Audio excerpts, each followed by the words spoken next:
नमस्कार साथियों, अक्सर आपके दिमाग में इस बात को लेकर के कंफ्यूजन रहता है कि आखिर ये जीन क्या होता है। तो आज के इस शॉर्ट वीडियो के माध्यम से मैं आपको बताने वाला हूं कि आखिर आप जीन वर्ड को, जीन टर्म को कैसे डिफाइन कर सकते हैं और ये जीन क्या होता है। तो देखिए, मैं आपको बता दूं कि जो जीन होता है बेटा, वो डीएनए का वो पार्ट या डीएनए का वो सेगमेंट होता है जो आगे फर्दर जाकर के आरएनए का फॉर्मेशन करता है। जैसे देखिए, आपको इस डायग्राम में बताता हूं। ये मान लीजिए यहां पे बेटा डबल स्ट्रैंड को रखने वाला डीएस डीएनए है, राइट है। और मैंने कहा इस पूरे डीएनए का अगर ये वाला पार्ट बेटा यहां पे आरआरएनए का फॉर्मेशन कर रहा है, बेटा ये डीएनए का सेगमेंट भी यहां पे एमआरएनए का फॉर्मेशन कर रहा है, और ये डीएनए का सेगमेंट भी यहां पर बेटा टीआरएनए का फॉर्मेशन कर रहा है। तो क्या इन तीनों सेगमेंट को, या फिर मान लीजिए डीएनए का वो सेगमेंट जो कि आरआरएनए का, एमआरएनए का और टीआरएनए का फॉर्मेशन कर रहा है, तो आप इसे जीन बोलेंगे? बिल्कुल बोलेंगे। तो पॉइंट यहां पे निकल के आता है कि पार्ट ऑफ डीएनए या फिर segment of DNA which form RNA, बनने वाला आरएनए बेटा यहां पर तीनों हो सकता है।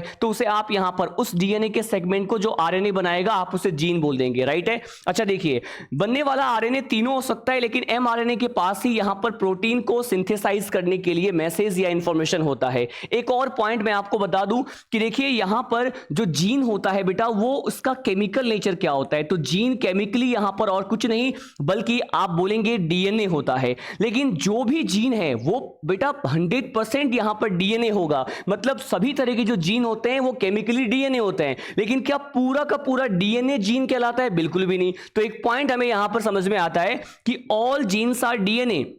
ये अगर यहां पर जीन है तो बेटा ये डीएनए है। All genes are DNA but all DNAs are not gene. देखिए बेटा, पूरा का पूरा डीएनए जीन नहीं है, लेकिन जो भी सेगमेंट डीएनए का जीन है वो केमिकली यहां पर क्या है, बोलो? डीएनए होगा, राइट है। आज की जो यहां पर जीन होता है बेटा, वो इनहेरिटेंस का फंक्शनल यूनिट होता है, राइट है। इनहेरिटेंस का यूनिट होता है, यही यहां पर कोई जेनेटिक कैरेक्टर को प्रोड्यूस करेगा, और जेनेटिक कैरेक्टर को न केवल प्रोड्यूस करता है बल्कि उसको कंट्रोल करने का काम भी करता है। एक लास्ट पॉइंट आपको पता होना चाहिए, क्या हम डीएनए के उसी ही सेगमेंट को जीन कंसीडर कर सकते हैं जो कि आरएनए का फॉर्मेशन करे? ऐसा बिल्कुल भी नहीं है। देखिए, डीएनए का वो सेगमेंट भी जीन कंसीडर हम कर सकते हैं जो आरएनए का फॉर्मेशन तो ना करे, लेकिन जीन रेगुलेशन में इन्वॉल्व हो, जिसके पास रेगुलेटरी सीक्वेंसेस हो। उस डीएनए के सेगमेंट को भी आप जीन कह सकते हैं। ऑल्दो वो अगर आरएनए का फॉर्मेशन नहीं करता है, फिर भी आप उसे वहां पर जीन कंसीडर कर सकते हैं।